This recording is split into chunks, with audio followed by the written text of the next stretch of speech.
I think there'll be some fine remixes. It's just that bass, man. Oh, it gets me every time. Coming up, all the details you need about Radio 2 Live in Leeds if you've not got your tickets yet. That's coming up in 10 minutes. I'll tell you everything. And Lenny Henry on the show at 8:20. This is Radio 2 on the BBC Sounds App, on your smart speaker and on 88 to 91 FM.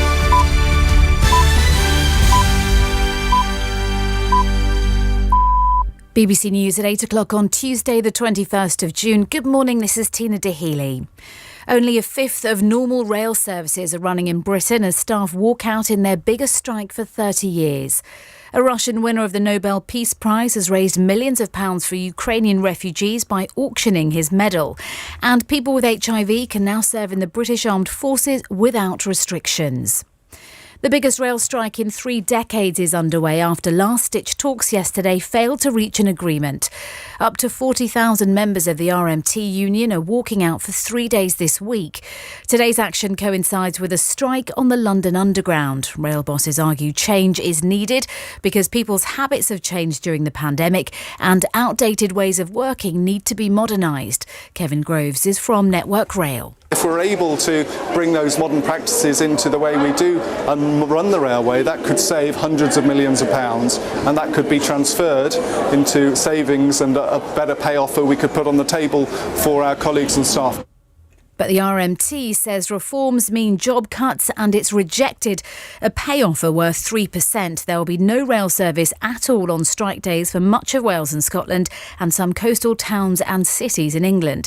Our reporter Mark Hutchings is at Cardiff Central Station. What is running here is the most threadbare of connections, and actually around outside the rest of Wales, nothing running at all. Nothing in North and Mid Wales, no trains running west of Cardiff. There are a few services operating, if you hop on a bus first from here to another part of Cardiff, and then you can go into a few of the valleys towns because they're on track, operated by Transport for Wales, who aren't part of this dispute.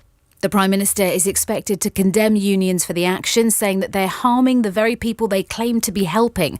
Our political correspondent Helen Catt has more. Ministers have resisted calls to step into the negotiations, insisting it's a matter for the unions and the rail companies. Ahead of a meeting of the Cabinet, Boris Johnson is expected to accuse the unions of driving away commuters who ultimately support the jobs of rail workers. He'll also call for a sensible compromise on pay. Labour has accused the government of a catastrophic failure of leadership and urged ministers to get round the negotiating table. But the party has attracted criticism of its own after telling shadow ministers they should not join picket lines.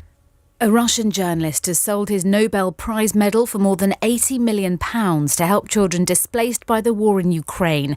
Dmitry Muratov founded an independent newspaper which was often critical of his government and was recognised last year for his efforts protecting free speech. The auction took place in New York. Here's our North America correspondent David Willis. Dmitry Muratov was forced to shut down his newspaper earlier this year after it became a crime to report on anything about the conflict in Ukraine that veered from the Russian government's line. Bidding on the 23-carat gold medal began online at the start of this month and by yesterday had barely reached $500,000. But it went on to fetch more than $103 million, all of which is to be donated to UNICEF to help children displaced by the war in Ukraine. Rugby League has banned transgender players from women's international matches until further notice. Officials say they're working to develop a comprehensive inclusion policy. Earlier this week, swimming's governing body, FINA, voted to bar trans athletes if they'd gone through any part of the process of male puberty. Ryan Giggs has stepped down as the Wales football manager. The former Manchester United winger is due to go on trial in August on domestic violence charges, which he denies. He said he wanted the team to be able to prepare for the World Cup this winter without speculation about his position. People with HIV can now have full careers in the British Armed Forces. Until today, potential recruits living with the virus had been banned from joining while serving members weren't deployed overseas. Vincent McAvaney reports. Ever since the HIV pandemic began 40 years ago, the virus has been a barrier for those wishing to serve in the Army, Navy and Air Force, but not anymore. New and existing personnel with HIV will now be able to fully deploy on operations if the virus isn't detectable. That is achieved by taking a once-a-day pill, which reduces the amount of the virus to such low levels that it cannot be passed on. Previously, the armed forces barred recruits who took regular medication. Villagers in Cambodia have caught what's thought to be the heaviest freshwater fish ever recorded. It took about a dozen men to haul the 47-stone stingray out of the Mekong River. It was fitted with an electronic tag before being released back into the water. Today's weather, another warm and sunny day for Wales and most of England. It will be cloudier with the chance of the odd shower in the far north of England, Northern Ireland and Scotland. But these areas can expect some bright spells in the afternoon. Highs of 25 Celsius in London, 23 in Cardiff, 19 in Edinburgh and 17 in Belfast. That's the BBC News at 8:05. Thank you very much, Tina Dahealy. BBC Radio 2. Listen live on the BBC Sounds app. The Zoe Ball Breakfast Show.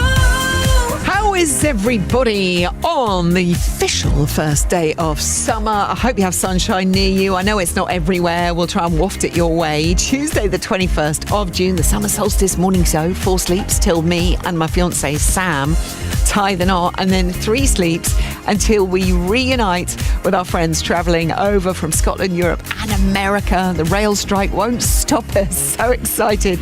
Oh, congratulations, Charlotte in Worcestershire. Hope you have the most splendid wedding. And thanks to Tony, who says, I know it's only the first day of summer, but I'm already counting the days to Christmas. Tony, please. It's only 187 days to go to get your shopping in. Thank you, Tony in Northampton. Oh, you are a card.